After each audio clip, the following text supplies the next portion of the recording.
Galatia pasal 4. Tak ada lagi perhambaan. Yang dimaksud ialah, selama seorang ahli waris belum akil balik, sedikit pun ia tidak berbeda dengan seorang hamba. Sesungguh pun ia adalah tuan dari segala sesuatu. Tetapi ia berada di bawah perwalian dan pengawasan sampai pada saat yang telah ditentukan oleh Bapanya. Demikian pula kita, selama kita belum akil balik, kita takluk juga kepada roh-roh dunia. Tetapi setelah genap waktunya, maka Allah mengutus anaknya yang lahir dari seorang perempuan dan takluk kepada hukum Taurat.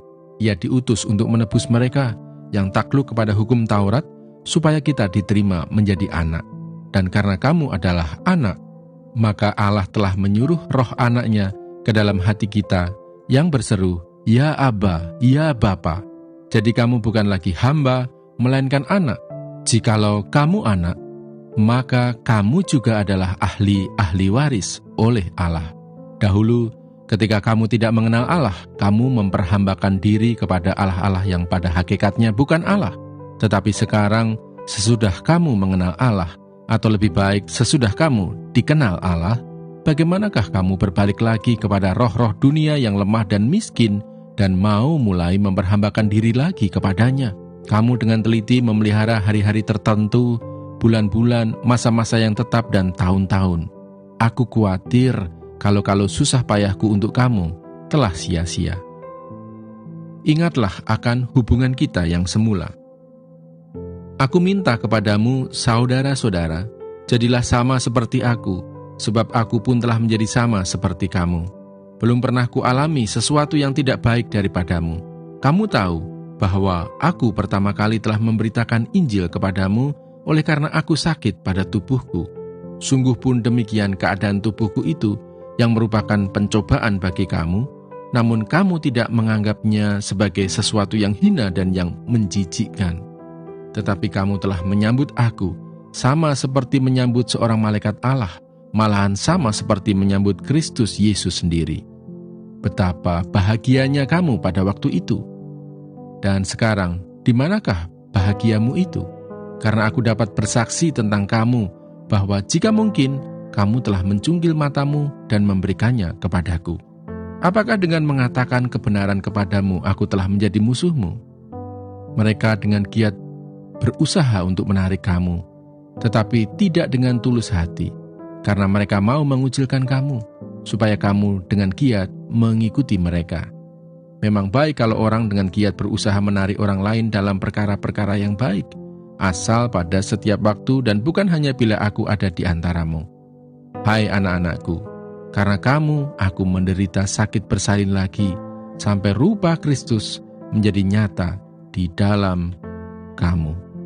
Betapa rinduku untuk berada di antara kamu pada saat ini dan dapat berbicara dengan suara yang lain, karena aku telah habis akal menghadapi kamu. Hagar dan Sarah.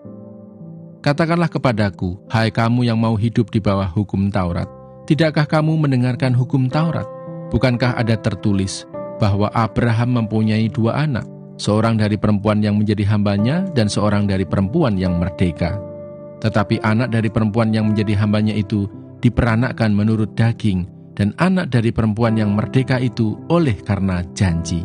Ini adalah suatu kiasan, sebab kedua perempuan itu adalah 2 ketentuan Allah. Yang satu berasal dari Gunung Sinai dan melahirkan anak-anak perhambaan, itulah Hagar. Hagar ialah Gunung Sinai di tanah Arab, dan ia sama dengan Yerusalem yang sekarang, karena ia hidup dalam perhambaan dengan anak-anaknya.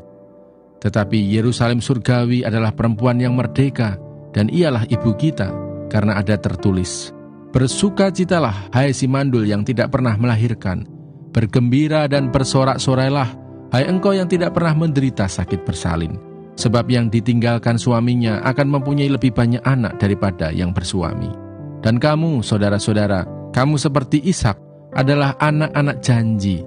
Tetapi seperti dahulu, dia yang diperanakkan menurut daging, menganiaya yang diperanakkan menurut roh. Demikian juga sekarang ini. Tetapi apa kata nas kitab suci? Usirlah hamba perempuan itu beserta anaknya, sebab anak hamba perempuan itu tidak akan menjadi ahli waris bersama-sama dengan anak perempuan merdeka itu. Karena itu, saudara-saudara, Kita bukanlah anak-anak hamba perempuan, melainkan anak-anak perempuan merdeka. Yesaya pasal 7. Yesaya dan Raja Ahaz. Dalam zaman Ahaz bin Yotam bin Uzia, Raja Yehuda, maka Rezin, Raja Aram, dengan Pekah bin Remaliah, Raja Israel, maju ke Yerusalem untuk berperang melawan kota itu. Namun mereka tidak dapat mengalahkannya. Lalu diberitahukanlah kepada keluarga Daud, Aram telah berkemah di wilayah Efraim. Maka hati Ahaz dan hati rakyatnya gemetar ketakutan, seperti pohon-pohon hutan bergoyang ditiup angin. Berfirmanlah Tuhan kepada Yesaya, baiklah engkau keluar menemui Ahaz, engkau dan Syar-Yashub, anakmu laki-laki, ke ujung saluran kolam atas, ke jalan raya pada padang tukang penatu, dan katakanlah kepadanya, teguhkanlah hatimu dan tinggallah tenang. Janganlah takut dan janganlah hatimu kecut, karena kedua puntung kayu api yang berasap ini, yaitu kepanasan amarah Rezin dengan Aram dan anak Remaliah. Oleh karena Aram dan Efraim dengan anak Remaliah telah merancang yang jahat atasmu, dengan berkata, marilah kita maju menyerang Yehuda dan menakut-nakutinya serta merebutnya. Kemudian mengangkat anak Tabeel sebagai raja di tengah-tengahnya. Maka beginilah firman Tuhan Allah, tidak akan sampai hal itu dan tidak akan terjadi. Sebab Damsyik ialah ibu kota Aram, dan Rezin ialah kepala Damsyik.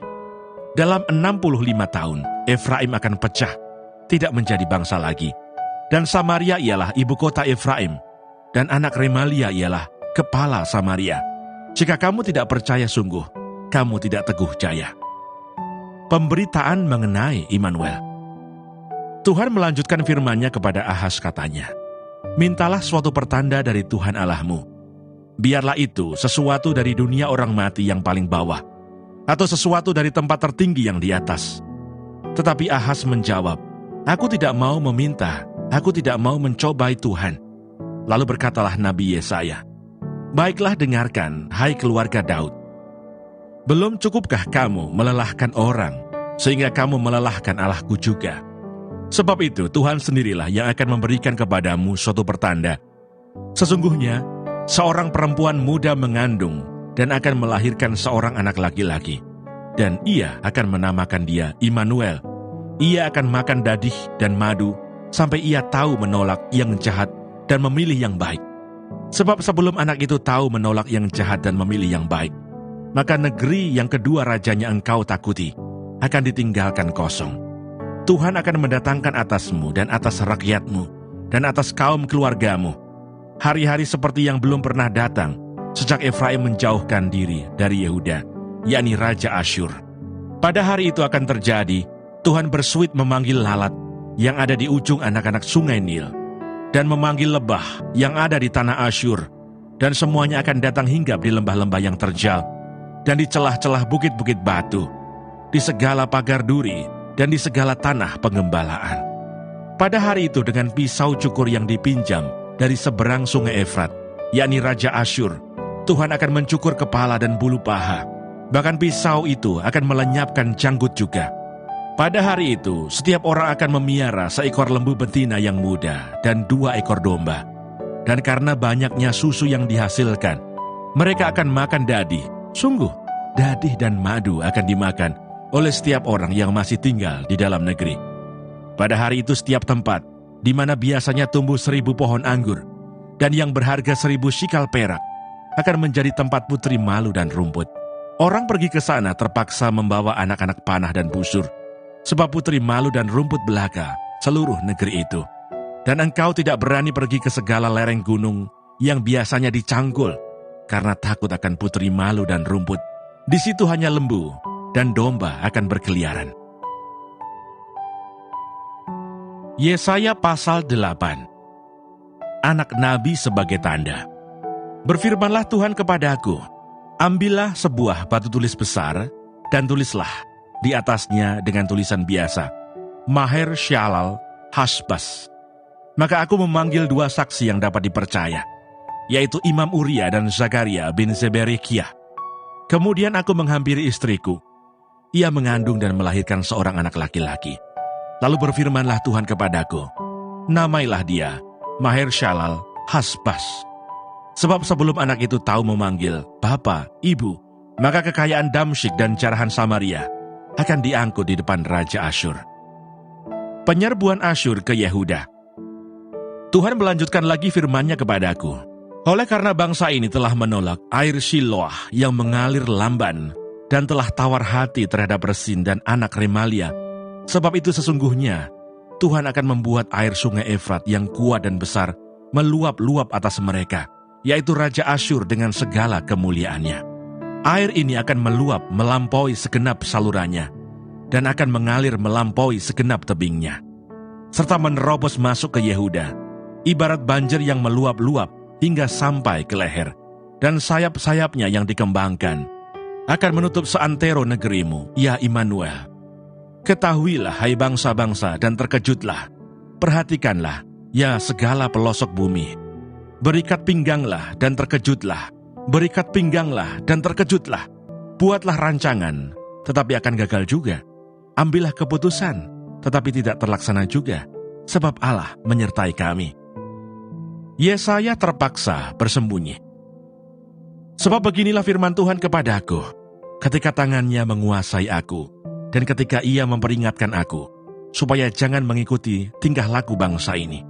Jangan sebut persepakatan segala apa yang disebut bangsa ini persepakatan, dan apa yang mereka takuti, janganlah kamu takuti, dan janganlah gentar melihatnya. Tetapi Tuhan semesta alam, Dialah yang harus kamu akui sebagai yang kudus. Kepadanya lah harus kamu takut, dan terhadap Dialah harus kamu gentar. Ia akan menjadi tempat kudus, tetapi juga menjadi batu sentuhan dan batu sandungan bagi kedua kaum Israel itu, serta menjadi jerat dan perangkap bagi penduduk Yerusalem.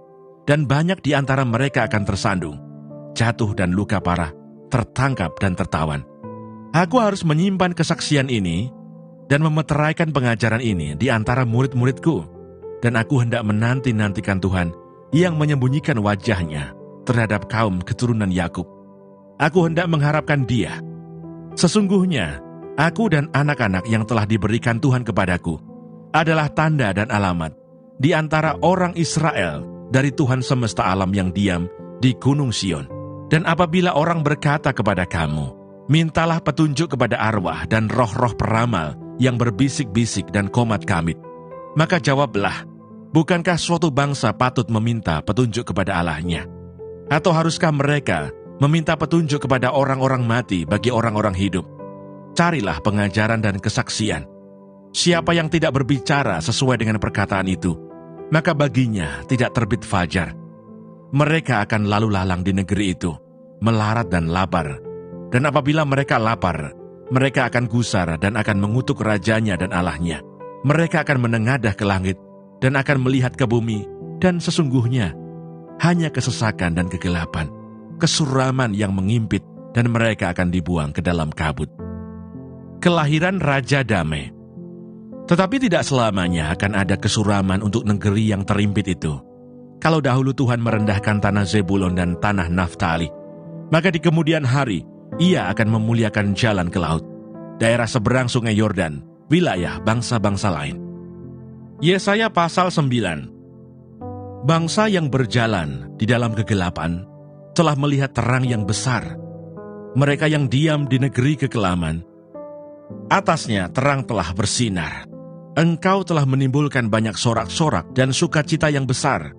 Mereka telah bersukacita di hadapanmu, seperti sukacita di waktu panen, seperti orang bersorak-sorak di waktu membagi-bagi jerahan.